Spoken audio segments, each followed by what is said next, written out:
palabra del Señor. Gloria a Dios. Aleluya. Dios te bendiga. Dios te bendiga más. Gracias a Dios por esta oportunidad nuevamente que nos ha dado de poder exponer su palabra. Gloria a Dios. Santo eres Jesús. Como dice nuestro pastor Oscar, esté atento. ¿Sabe por qué hay que estar atento en el culto? Bendito sea Dios. Porque en el culto yo he aprendido que Dios siempre te habla. Y a veces nosotros estamos esperando a Dios que nos hable de la manera que Él quiere que nos hable, por medio de la predicación. Mayormente es que nosotros nos concentramos para esperar una palabra de parte de Dios. Pero en algunas ocasiones, cuando se está orando al inicio del culto, Dios te habla. Lo que sucede es que tú no estabas prestando atención. Por eso hay que poner atención desde que comienza la actividad, desde que comienza el culto, porque en cualquier momento Dios puede hablar. Y Dios no necesita un guión, Dios no necesita un libro, Dios necesita una palabra que entre a tu vida y que more en tu espíritu y que tú puedas germinar y dar fruto por esa palabra. Bendito sea Dios. Y agradecemos a Dios por este momento, aleluya. Y si usted tiene su bendición pequeña, agárrelo. Bendito sea Dios. Que no sea una distracción. Que sus hijos no sean una distracción. Bendito sea Dios. Aleluya. Bendito sea Dios. Quiero que busquen en su Biblia. Bendito sea Dios. Primera de Samuel.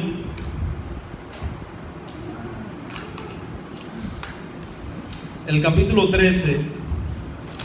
Y que por favor lo dejen en queue.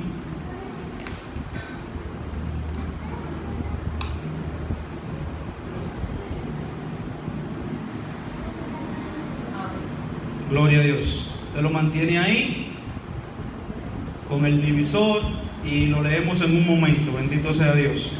Quería empezar Primera de Samuel capítulo 13. Manténganlo ahí, bendito sea Dios. Quería comenzar en esta mañana diciéndole algo que ha venido a mi corazón y que todo el mundo, yo sé que se ha dado cuenta de este tipo de corriente que ha entrado en los altares. Una corriente de predicación que está trastornando la vida no hacia Dios, sino hacia una comodidad que estanca la iglesia. Y esa corriente es que estamos entrando, en vez de la presencia de Dios a nuestros altares, estamos metiendo lo que es la psicología humana. Y la psicología humana es aquella la cual le habla a tu mente y le habla a tu alma, pero no le habla a tu espíritu. Y nosotros estamos bombardeados tanto en las redes sociales como en nuestros altares, en las iglesias, de esta corriente. Ahora todo es una prueba. Ahora todo el mundo tiene un problema. Y cuando yo empiezo por esa línea a predicar, a cualquiera le cae. Porque no hay una dirección. Ya no hay una dirección de la presencia de Dios que le hable plenamente al espíritu en las iglesias.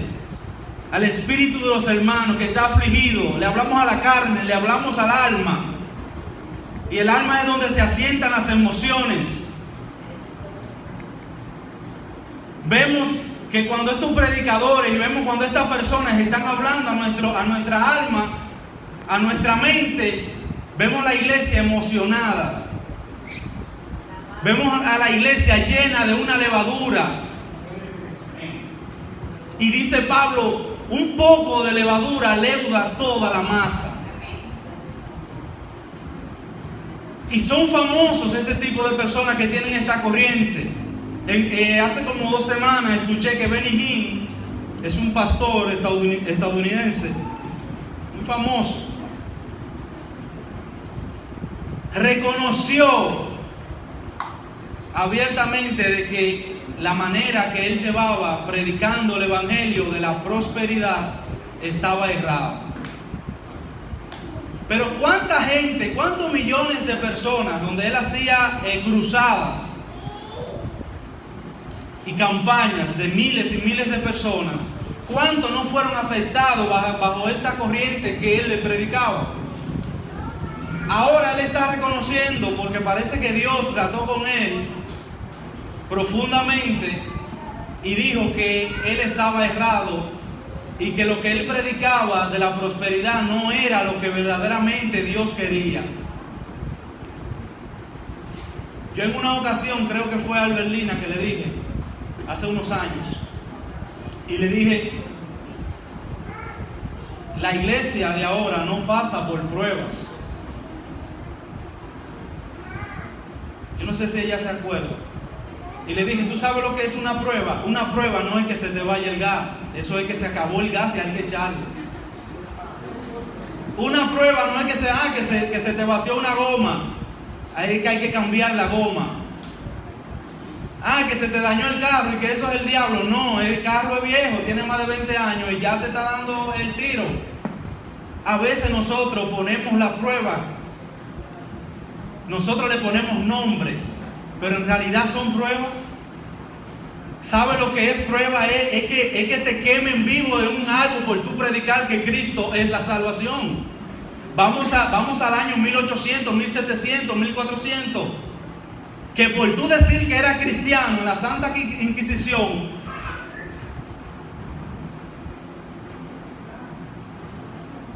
y nosotros decimos que porque se me fue el gas, que es la prueba del enemigo, que esto, que lo otro. ¿Saben qué? En este país nosotros no pasamos persecución. Nosotros decimos que somos cristianos. Le dicen, varón, Dios te bendiga, y nos respetan y de todo. Gloria a Dios. En este país, en Asia, en la línea donde están todos esos países árabes, tú no puedes decir abiertamente que tú eres cristiano. Y nosotros hablamos de persecución, nosotros hablamos de prueba, donde aquí abiertamente, hasta en el escudo está una Biblia, que podemos abiertamente hablarle del evangelio a cualquiera. Gloria a Jesús. Pero ¿qué sucede? Esta corriente se está metiendo en la iglesia, donde predico un mensaje y como no sé qué predicar, le va a caer a alguno, porque hay alguno que tiene un problema. Santo eres. Hay alguno que tiene una situación. Hay alguno que está pasando por X prueba. Y el mensaje le va a caer. Le va a caer a cualquiera. Pero Jesús no predicaba de esa manera.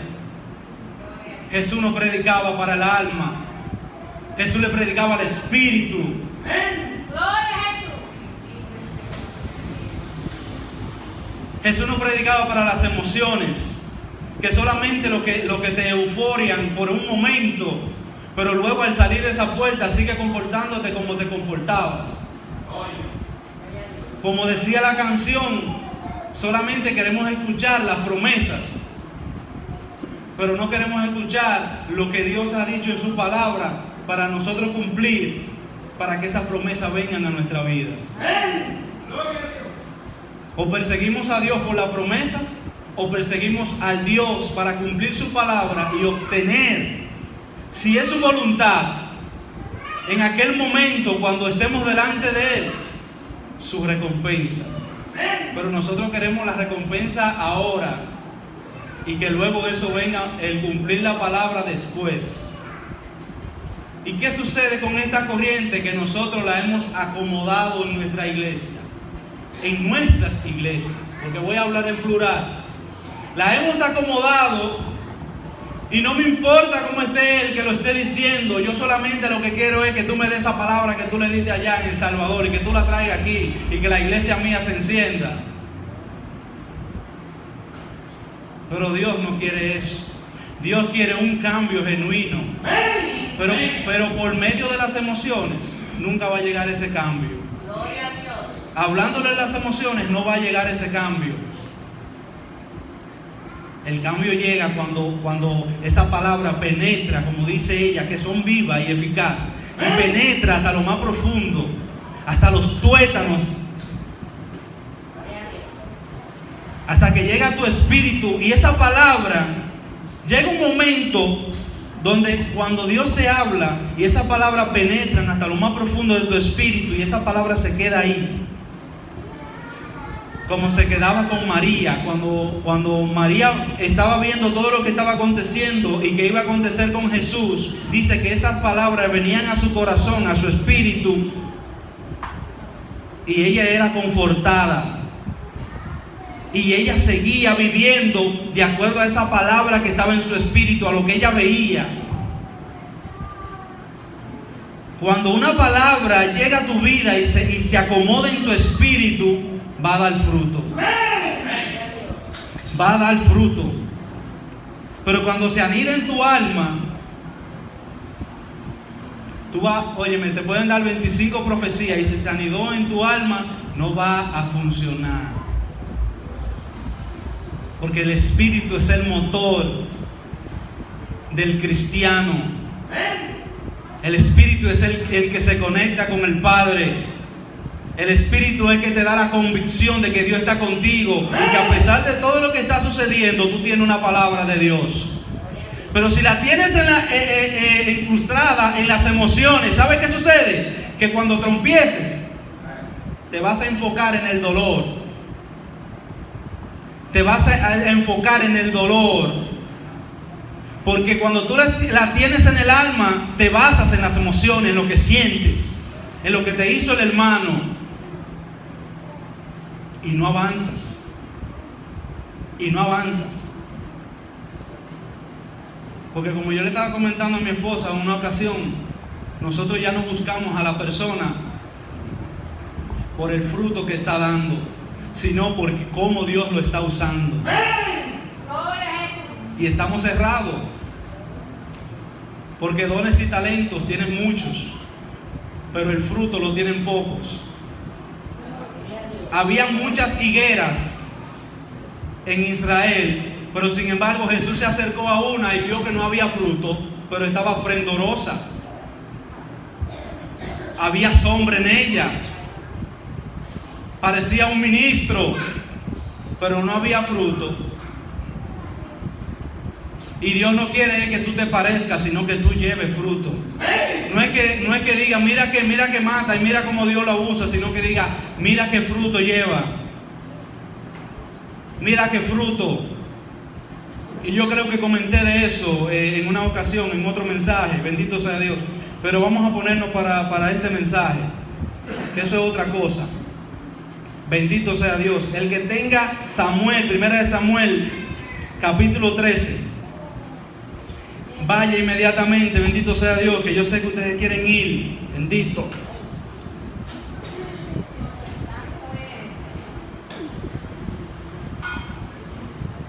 En el nombre de Jesús. En el nombre de Jesús. Amén. La iglesia está conmigo. Vamos. Había reinado Saúl 1 año, y cuando hubo reinado 2 años sobre Israel, escogió luego a 3,000 hombres de Israel, de los cuales estaban con Saúl 2,000 en Misma y en el monte de Betel, y 1,000 estaban con Jonatán en Gabaa de Benjamín. Y envió al resto del pueblo, cada uno a sus tiendas.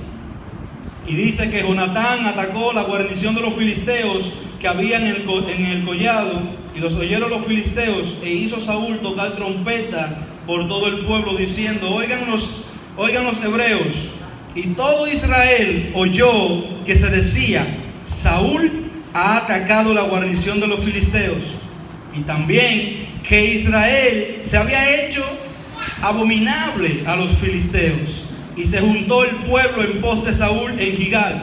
Entonces los filisteos se juntaron para pelear contra Israel, 30,000 carros, 6,000 hombres de a caballo, y un pueblo numeroso como la arena que estaba en la orilla del mar, y subieron y acamparon en Misma, al oriente de Bet-Aven.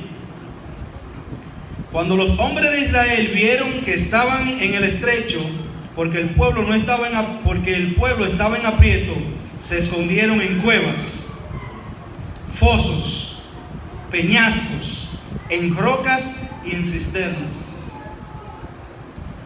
Y dice: y algunos de los hebreos pasaron el Jordán a la tierra de Gad y de Galaad, pero Saúl permanecía aún en Gilgal.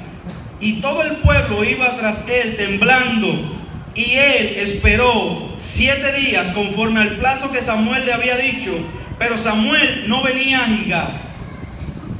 Y el pueblo se desertaba, se iba. En otras palabras, entonces dijo Saúl: traedme el holocausto y ofrenda de paz. Y ofreció el holocausto. Y cuando él acababa de ofrecer el holocausto, he aquí Samuel que venía. Y Saúl salió a recibirle para saludarle. Entonces Samuel dijo: ¿qué has hecho, Saúl? ¿Qué has hecho? Y Saúl respondió: porque vi que el pueblo se me desertaba y que tú no venías dentro del plazo señalado, y que los filisteos estaban reunidos en Mismas. Me dije: ahora descenderán los filisteos contra mí, o en mi contra, a Gilgal, y yo no he implorado el favor de Jehová. Me esforcé pues y ofrecí el holocausto. Entonces Samuel dijo a Saúl: locamente has hecho, y no guardaste el mandamiento de Jehová tu Dios, que él te había ordenado. Pues ahora Jehová hubiera confirmado tu reino sobre Israel para siempre. ¿Cuántos me siguieron? Amén. Gloria a Dios. Lo más difícil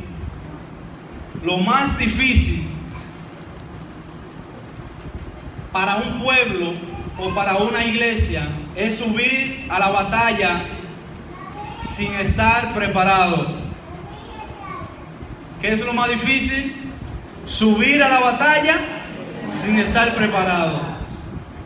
¿Por qué el pueblo desertaba?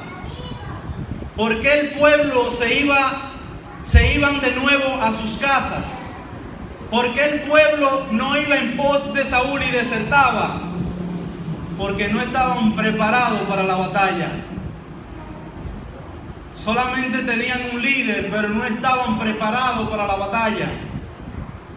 Si leemos más abajo del capítulo, nos dicen que Israel no tenía herreros. Y cuando dice que no tenía herrero, era que no había quien construyera espadas, ni arcos, ni nada que tuviera que ver con guerra, ni escudos, nada. Y dice que Israel, para poder amolar una hacha, o un trillo, o algo con que arar, ellos iban a donde los filisteos, y eso les costaba dinero, porque no había herrero en Israel. Y por ende, no haber herrero, no había armas. En otras palabras, el pueblo de Israel iba con la mano pelada, como decimos, a la batalla. Y por eso vemos en una ocasión que ellos están temblando, que se meten en cuevas, que se meten en peñascos, en cisternas, en fosos, y se estaban escondiendo. Bendito sea Dios. ¿Por qué? Porque no se puede ir a la batalla sin estar preparado. Lo que se está haciendo de evangelismo, ¿cómo que se llama? El taller de evangelismo. Eso es una preparación previa para ir allá afuera. Bendito sea Dios. Pero también, no obstante a esa preparación, nosotros debemos tener una preparación espiritual. Porque allá afuera hay necesidades que nosotros como cristianos debemos de suplir y que ellos como personas que no conocen de Dios nos van a demandar a nosotros. Por eso nosotros antes de salir de aquí debemos de estar preparados. Porque tú no sabes qué demonios te encontrarás en el camino. Tú no sabes qué situación te encontrarás en el camino o con quién te encontrarás en el camino. Por eso debes de tener una preparación previa al evangelismo, a salir allá afuera, bendito sea Dios. Pero enfoquémonos ahora en la decisión que tomó Saúl, viéndose en un aprieto humano, donde las emociones, donde él ve el panorama y no piensa en nada de lo espiritual, nada de lo que se le ha prometido, donde un profeta de Dios le dijo: espérame, en un plazo de 7 días yo iré. Vemos lo que aconteció. Vemos la desesperación de Saúl en un momento dado al ver que el pueblo desertaba y que no seguía en pos de él. Él toma una decisión que le cuesta eternamente el reino de él y de su familia. Y oye lo que le dice Samuel. Samuel le dice: tú has actuado locamente porque no has guardado la palabra que se te mandó, la palabra que Jehová tu Dios te ha dado. Y en muchas ocasiones de nuestra vida nosotros actuamos igual o semejante que Saúl. Nosotros tenemos una palabra de Dios firme y veraz, la cual nosotros nos estamos dirigiendo y nos dirigimos en nuestra vida. Pero ¿qué sucede? Llega un momento dado donde nosotros la echamos a un lado y nos desesperamos. Y dicen por ahí que la desesperación es parte del fracaso. Bendito sea Dios, qué bueno que están aquí. ¿Saben qué sucede? A veces agradamos a Dios o queremos agradar a Dios de la forma incorrecta. A veces queremos agradar a Dios de la forma incorrecta. Dios ha establecido cómo debemos de adorar, cómo debemos de agradarle, cómo debemos de hacer su voluntad y esperar en su voluntad. Pero nosotros queremos actuar de acuerdo a nuestra voluntad, a nuestro pensar. Y nosotros lo estamos haciendo creyendo que nosotros estamos agradando a Dios, y en realidad no los estamos agradando. Nos estamos agradando a nosotros mismos. Y eso pasó con Saúl. Ahora, ¿qué tiene que ver esto contigo? De que tú no caigas en el error que le costó el reino y su descendencia a Saúl, por una decisión que él tomó que no debería haber tomado, porque debió de esperar en Dios primeramente y luego esperar en el profeta. Y por él actuar locamente le costó su reinado.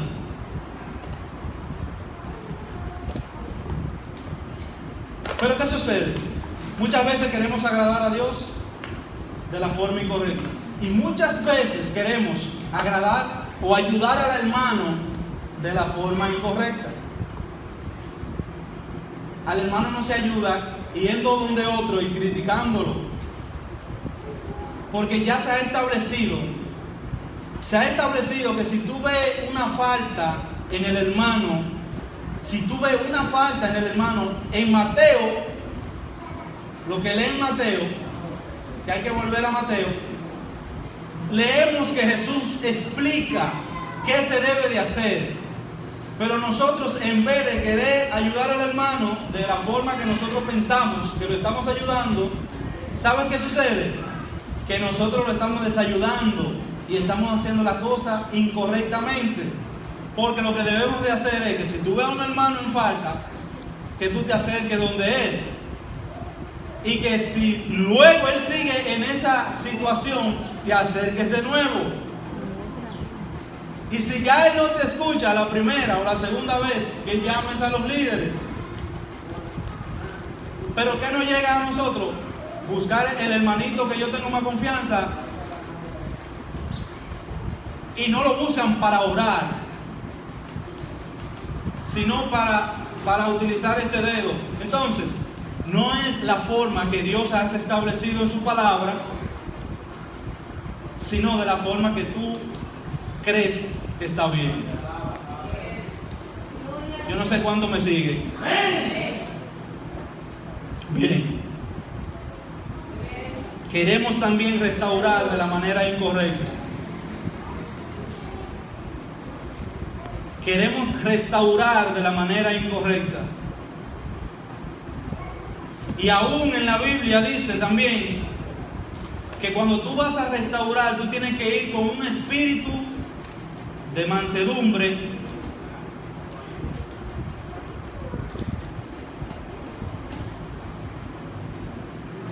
porque tú también podrías en un futuro estar pasando esa misma situación. Y a ti no te gustaría que fueran con juicio a juzgarte, sino a ayudarte. De la misma manera que a ti te gustaría que vinieran a ti, que te hablaran y que te aconsejaran y que te restauraran, de esa misma manera nosotros debemos de ir a nuestros hermanos. Pero nos han enseñado mal, nos han enseñado de una forma de que la autoridad hay que plantearla en la iglesia. Y la autoridad solamente es Dios que debe tenerla con nosotros.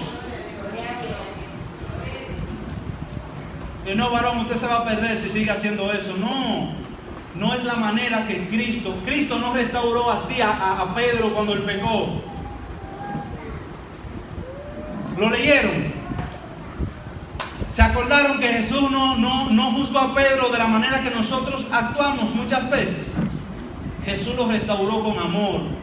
Jesús lo restauró como a él le gustaría que lo restauraran a él. Bendito sea Dios. Diga amén por lo menos.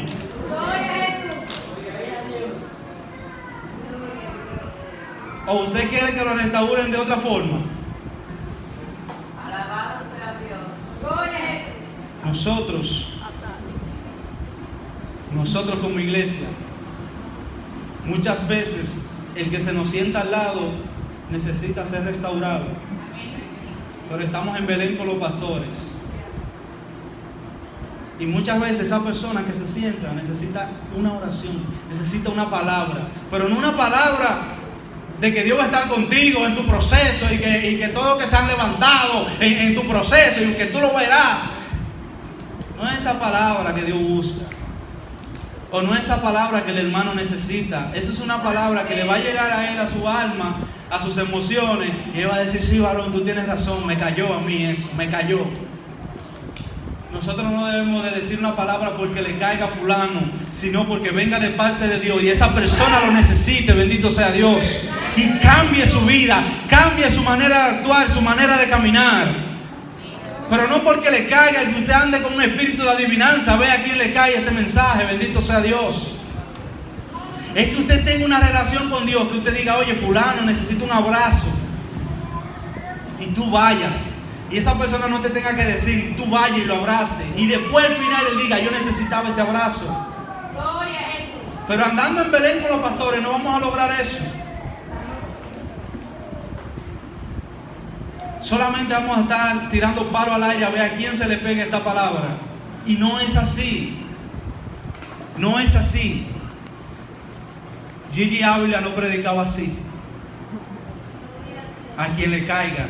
Y era uno de los predicadores más ejemplares que pudimos tener. Bendito sea Dios.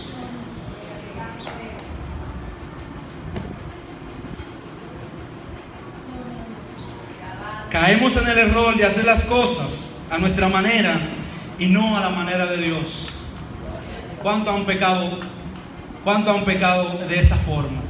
Queremos siempre hacer las cosas a nuestra manera y no a la manera de Dios. Y nosotros lo sabemos. Y nosotros entendemos en nuestro interior de que a veces cometemos errores de esa magnitud. Cometemos errores de esa magnitud porque hacemos cosas que sabemos que no están dentro del marco de la voluntad de Dios. Bendito sea Dios.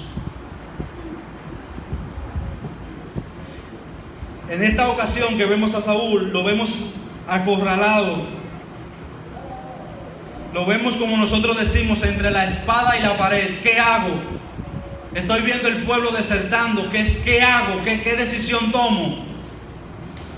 Y lo último que nosotros pensamos es esperar en Dios.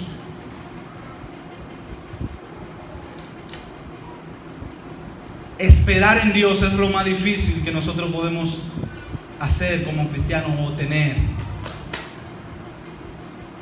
La paciencia es una virtud que no muchos tienen.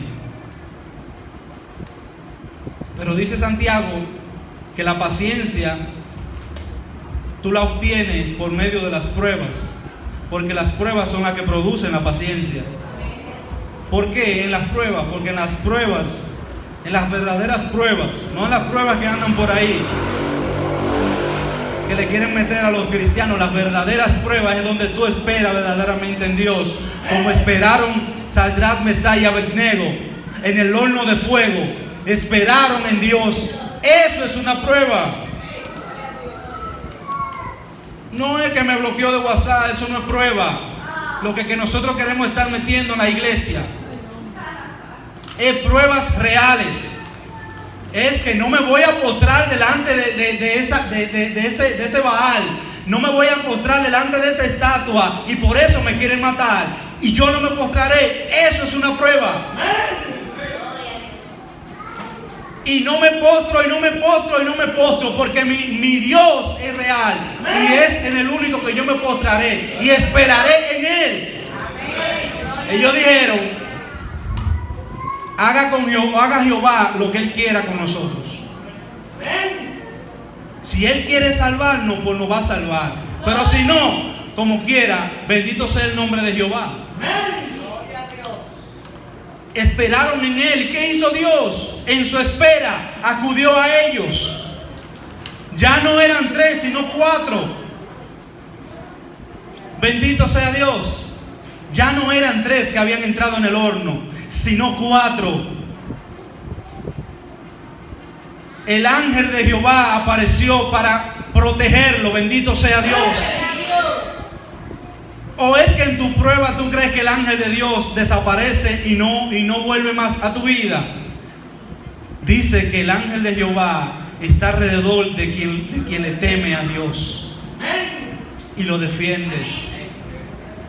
Pero ¿qué sucede? Nosotros nos olvidamos de ese versículo.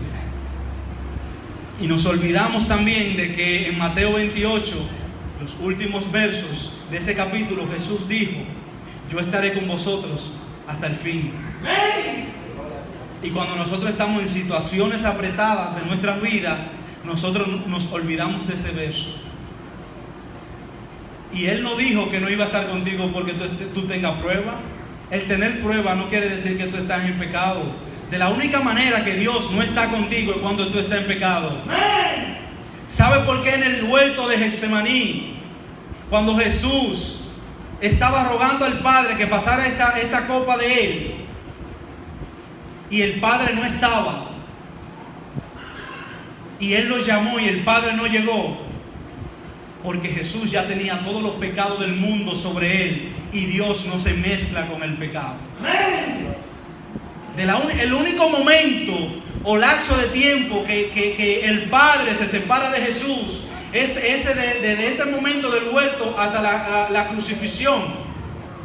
Porque Jesús cargaba los pecados del mundo y por ende la santidad de Dios no se mezcla con el pecado. En ese momento el Padre no estaba con Jesús. Por eso Jesús se sentía afligido, se sentía solo. Y en la cruz Jesús se ve en una desesperación tal que dice: Padre, ¿por qué me has desamparado? Y la respuesta es porque todos los pecados del mundo estaban sobre Jesús. Para Jesús ese fue un día gris, porque el Padre desde la eternidad, desde la existencia de la eternidad, Jesús nunca se había separado del Padre. hasta ese momento. Pero Jesús te ha prometido de que Él va a estar contigo todos los días hasta el fin. Y de la única manera que Jesús no está con nosotros es si nosotros estamos en pecado. Que ahí es que tenemos que tener cuidado. De la única manera que Jesús se separa de ti es cuando tú estés en pecado. Pero por prueba, por situaciones, Dios estará contigo, porque Él lo ha prometido. Y lo dice su palabra. Y su palabra es verdad. Ahora, ¿qué sucede? Que hay muchas personas que malentienden las cosas. Y porque no ven que se están erizando los pelos, creen que Dios no está con ellos. En algunas iglesias se predica eso. Dios está contigo porque Él lo prometió. Y Él nunca te dejará y nunca te desamparará. Lo que sucede es que nosotros olvidamos esos versos y cuando lo necesitamos realmente no lo ponemos en práctica. Y entonces, ¿qué sucede con el problema? O las situaciones nos abruman de tal manera que tomamos malas decisiones como la tomó Saúl.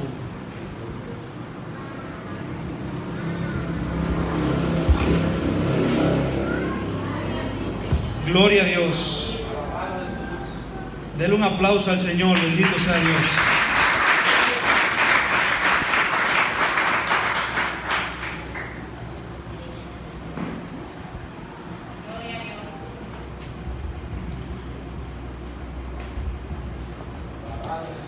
El no conocer las leyes,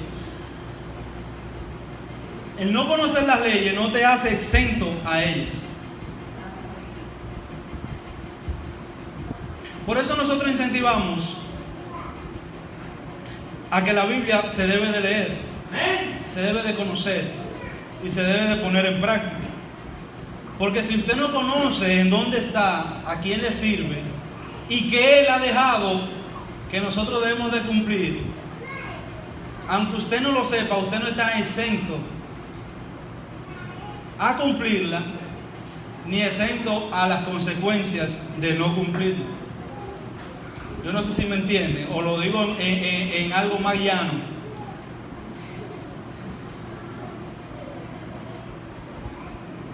La palabra de Dios es para cumplirla y es para conocerla. Que muchas veces decimos, no, yo pequé o yo estoy haciendo esto porque no tenía conocimiento. Pero sin embargo, luego de que ya tú tienes el conocimiento y lo sigues haciendo y sigues incurriendo en esa práctica, entonces las consecuencias también serán veraces y te alcanzarán. Y aunque tú no tenías conocimiento anteriormente y lo estabas haciendo, también las consecuencias podían haberte alcanzado. Lo que pasa es que Dios en su misericordia y en su bondad hace que el conocimiento llegue hasta tus oídos, para que tú no te pierdas. Porque Dios en Pedro, bendito sea Dios, dice que Él no quiere que nadie se pierda, sino que todos procedan a un arrepentimiento. Y ese es el espíritu que debe estar en nosotros. Un espíritu que nosotros no queramos que nadie se pierda. Un espíritu ayudador a los demás, restaurador. Cuando nosotros leemos la parábola del talento, vemos a alguien que actúa diferente a los demás y entierra el talento que el Señor le ha dado.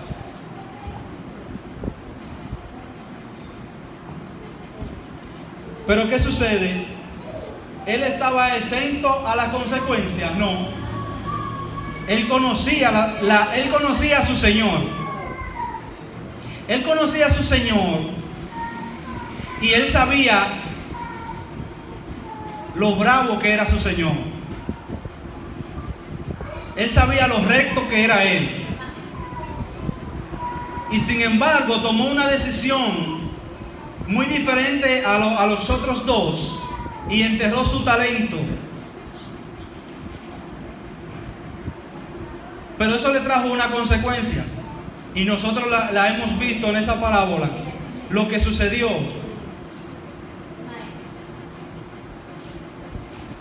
En nosotros se nos depositan muchísimas cosas maravillosas. Dios nos deposita en nuestras manos cosas buenas para nosotros administrarlas correctamente, pero nosotros tomamos malas decisiones. Aún conociendo que Dios es recto.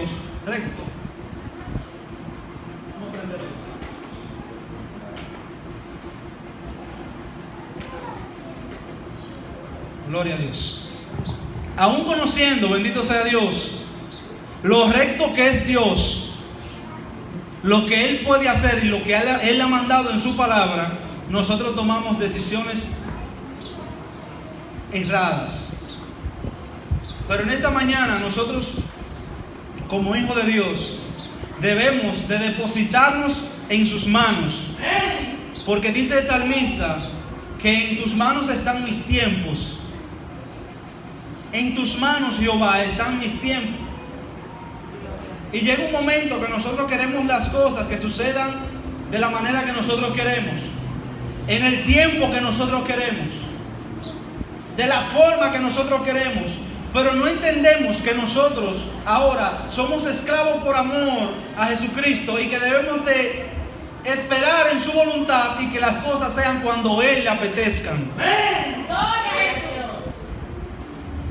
Porque como yo estaba predicando la otra vez, no le hemos dado el trono total a Dios en nuestro corazón. Y un día lo entronamos y otro día lo quitamos para tomar decisiones y volvemos y lo entronamos. No debería ser así un juego. Si Él es el que está entronado en tu corazón, Él es el que Él debe de mandar, el que debe de hacer y deshacer, el cual tú debes de esperar. Pero es difícil esperar en un mundo donde todo es rápido. Señores, queremos hasta que el culto sea rápido.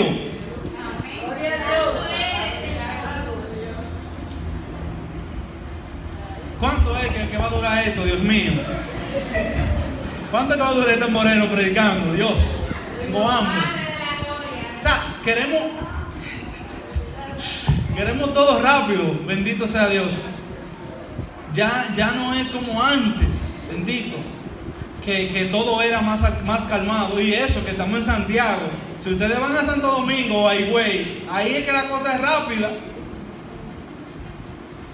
Mire, yo por poco me enfermo en Santo Domingo, porque todo es rápido. Yo vine de aquí de Santiago para allá, y aquí todo es lento, hasta conduciendo la persona es... Cuando yo venía de Santo Domingo, yo encontraba a todo el mundo lento aquí. Cuando eso yo no tenía vehículo, yo cogía el carro de él prestado.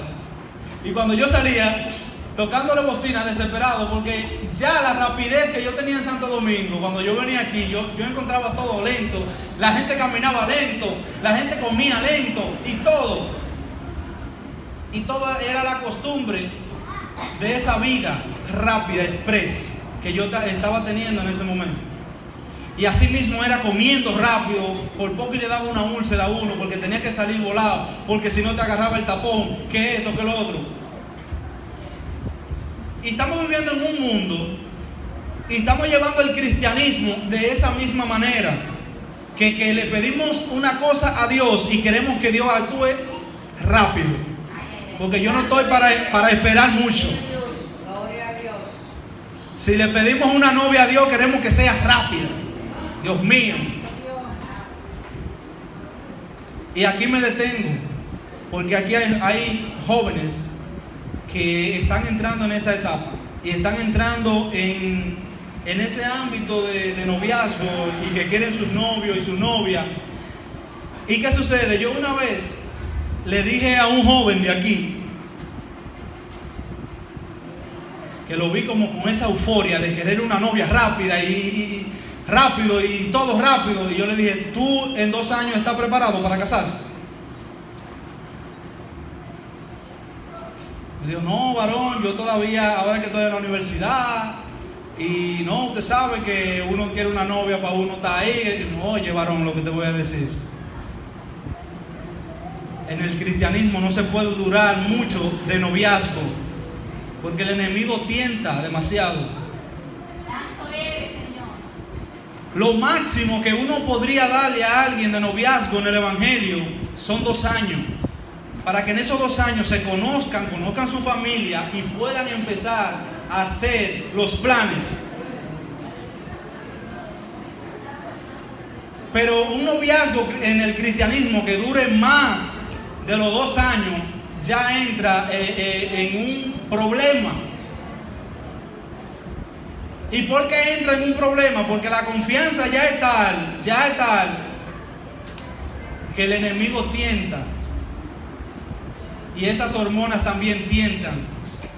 Gloria a Jesús. Entonces, ¿qué sucede? Aquí hay muchos adolescentes y jóvenes que están pensando en eso, pero sin embargo no piensan en un ministerio para servir a Dios. En lo primero que debería estar pensando un joven es cómo yo voy a agradar a Dios, en qué ministerio yo voy a agradar a Dios. En vez de estar pensando en cosas de carne, pensando en con quién yo voy al monte de Palmar y empiezo a orar y ayunar por el ministerio que Dios me tiene.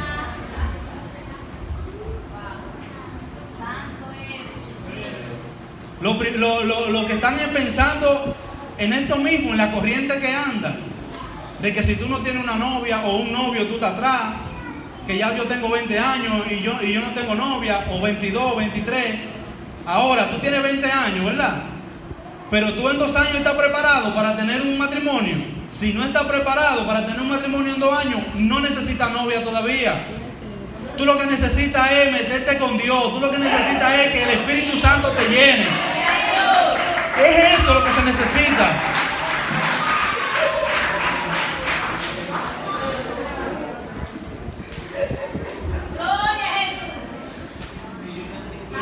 ¿Sabe por qué? Porque cuando tú no tienes un ministerio formado, tú no tienes un ministerio establecido, o que tú te has dado cuenta del ministerio que tienes, ¿cómo tú vas a poder sobrellevar el ministerio del matrimonio? Es otro ministerio ese. Eso es otro ministerio. El principal ministerio luego de que tú te casas es tu familia.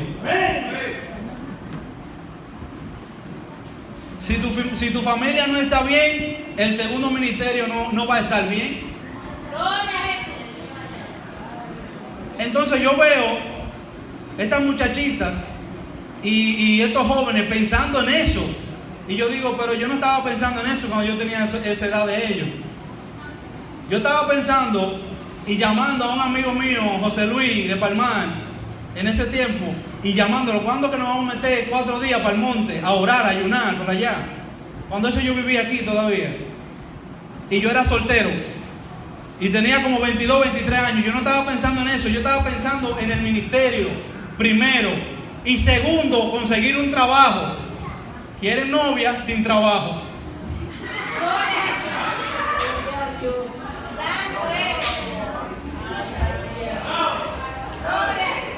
Ni para lo del DT para llegar a Jumbo. Entonces, si usted va a querer ese ministerio, que mínimo debe de durar 2 años, usted tiene que ya estar preparado académicamente, porque ¿cómo usted va a mantener a esa muchacha o ese muchacho? O los dos. Y yo casi no hablo mucho de esto, pero ¿qué sucede? Veo la euforia, escucho, me he sentado con algunos y lo veo desesperado por tener una relación, pero no lo veo desesperado por Dios. No lo veo desesperado por su presencia. ¿Y qué es esto? ¿Cómo es que nosotros vamos a estar desesperados por tener un noviazgo y todavía no podemos tener una buena relación con Dios? Para estar chateando y mandándose fotos y cosas raras. Si la presencia de Dios, el chateo es raro. No, en serio. Ya por los celulares, los celulares y una puerta cerrada, ya esto se jodió. Claro, porque no hay una cobertura de Dios, no hay un temor de Dios que le diga al joven, óyeme, eso no es de Dios. Santo eres, Señor. Yo no puedo estar entrando. Mire, mi esposa es testigo. Cuando ella y yo entramos en la relación, nosotros nunca entramos en temas de sexualidad. Ella es testigo. Nosotros éramos limitados en ese tema. Ni entró a mi casa tampoco. Ni a mi casa entraste. Yo entré a la casa de Aide, ¿tú sabes cuándo? Cuando yo le puse el anillo. Acompañado. Porque ella vivía sola. Ella vivía con una persona más, o sea, con una amiga de ella, de la iglesia. Yo me veía donde una pastora con él. Donde la pastora Bruni nos veíamos. Y ella paraba sola en la casa. Y imagínense lo que da la soledad. Gloria a Jesús. Un solo. Pero ¿qué sucede? ¿Qué sucede y qué sucedió? Que nosotros pusimos parámetros. Pero si nosotros hubiéramos estado en la carne, en la euforia de que queremos, nosotros hubiéramos pecado. Y como uno dice, nadie se dio cuenta, nadie nos vio, ella vive sola, yo venía de Higüey. Pero ¿qué sucede? ¿Quién no estaba viendo? ¿De quién teníamos temor? De Jehová de los ejércitos. ¿Por qué? Porque nosotros tuvimos un noviazgo con una madurez. Pero si usted no es maduro todavía, usted no puede tener ni siquiera una relación con usted mismo. Porque sus padres tienen que estar diciéndole las cosas. Que te bañe, que no te bañe, que no ponga esa ropa ahí, que esto, que lo otro. O sea, todavía usted no se ha ordenado y quiere tener una pareja sin ordenarse usted mismo todavía. Gloria a Jesús. Y los adultos, ya este mensaje no es para ustedes, ya. Si ustedes quieren ya pueden ir. Esto es para la gente que sabe de lo que yo estoy hablando. Gloria a Dios. Y me faltaron unos cuantos aquí, bendito sea Dios.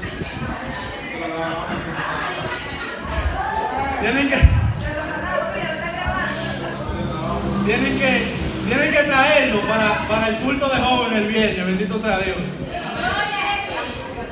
Entonces, ¿qué sucede, señores? Si nosotros, óyeme, nosotros los adultos, está en nosotros aconsejar a esos jóvenes. Amén. Nosotros estamos escuchando como ellos se expresan, porque ya ellos no tienen cierta confianza que ellos lo dicen delante de nosotros y nosotros no decimos nada. No lo frenamos, no le decimos, muchachos, tú lo que necesitas primero es encontrarte con Dios, seguir estudiando, conseguir un buen trabajo. Cuando tú tengas buenos ahorros, entonces Dios te va a mandar a la sierva. Santo eres, Señor. ¿Qué fue lo primero que Dios le dio a Adán? La tierra para que la trabaje. Él le dio un trabajo. Antes de la tierra para darla, Él le dijo, ponle nombre a todos esos animales. Y métase en Wikipedia para que usted vea cuántos animales hay, insectos, animales marinos, aves, cuadrúpedos, anfibios. A todos esos animales, Adán, yo no sé cuánto duró él poniéndole nombre, pero yo sé que es un trabajito. Es un trabajito, y luego de eso lo puso a regar la tierra, a comer del fruto de ella, y luego que Adán le había puesto nombre a todos los animales de acuerdo a su especie, que ya todo estaba distribuido, Dios vio que lo que él había hecho era bueno y dijo, no es bueno que el hombre esté solo, le haré ayuda idónea. Ahí salieron ustedes. Gloria a Jesús. Después de todo ese trabajo de Adán salieron las mujeres. Después de todo ese trabajo de conquistarla, salió la esposa. Bendito sea Dios. Ahora, ¿vieron cómo Dios no saltó ninguno de los pasos? Dios estableció un orden en el cual nosotros no debemos de violar. Nosotros no debemos de violar ese orden como lo estamos haciendo. Y si nosotros no aconsejamos a esos jóvenes, los cuales están pensando en eso, en vez de ponerse de acuerdo con Dios en su ministerio, porque hay jóvenes aquí que usted le pregunta, ¿para qué Dios te llamó aquí a la iglesia? Y no te saben decir. No te saben decir para qué Dios lo ha llamado. con 20 y pico de años, con 17, con 18. Y Samuel a los 8 años ya sabía cuál era el ministerio. Santo eres, Señor. Samuel, ya él sabía cuál era el ministerio. Y Dios le estaba hablando a Samuel. Y él creía que era otra gente. Y fue donde Elí le dijo, oye, eso es Dios que te está hablando. Respóndele de esta manera y de esta manera. 8 años. Usted tiene 17, 20, 23 y no ha escuchado la voz de Dios porque no lo ha buscado. Porque está buscando otra cosa de la carne que no debería estar buscando en esa edad. ¿Sabe por qué le hago énfasis en esto? Porque esa edad es peligrosa. Esa edad es de nosotros venir a Silicio. En vez de quedarse solo por ahí, como Julián nos decía, la soledad, varón, trae cosas, pensamientos extraños. En vez de usted quedarse solo allá, venga para acá y quédese en un silicio y buscando a Dios. Y así mismo lo hacíamos. Nosotros duramos un reguero de tiempo, de años, durmiendo aquí, con Cheche ahí y nosotros aquí. Cheche ahí y nosotros aquí. Cheche no hacía silicio porque él abre su cama y duerme como un rey, pero nosotros con frío y orando. Y mire, yo me recuerdo que ya yo estoy terminando, yo me estoy excediendo del tiempo, Dios mío. Y ustedes no dicen nada.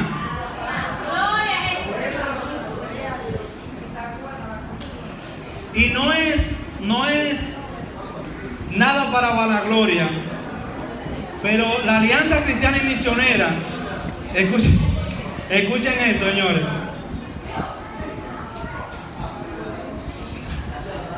Escuchen esto, señores.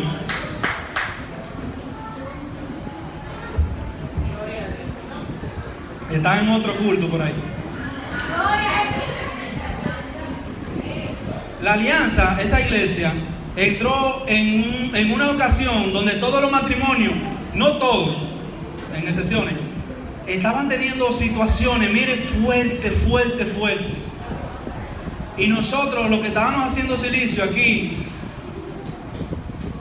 Gregory, Julián, me recuerdo que Rigo iba, ya Rigo no hace silicio.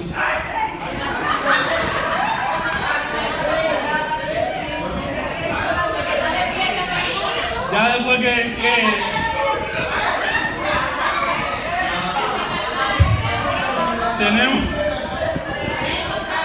tenemos que señores, lo que sucede es que Julián está enfermo. Julián es el que motivaba a uno a venir. Entonces, pero ya Julián lo operaron, ya hay que venir con él. Vamos a pedirle permiso a la sierva de Julián, porque ya con la mía. Entonces, nosotros empezamos a orar ahí, en unas mesas que habían ahí en el proyecto. Y empezamos a orar por esos matrimonios. Todas las noches, presentándole los matrimonios, incluyendo a cada uno de las personas que estaban siendo afectadas. Y nosotros vimos cómo Dios fue restaurando uno a uno de esos matrimonios que aún ahora están en esta iglesia. En vez de nosotros en ese momento estar pensando en otras cosas, en quién me enamoro, en quién está enamorado de mí, nosotros empezamos a orar por esas personas y esas personas nunca se dieron cuenta de que nosotros estábamos orando por ellos.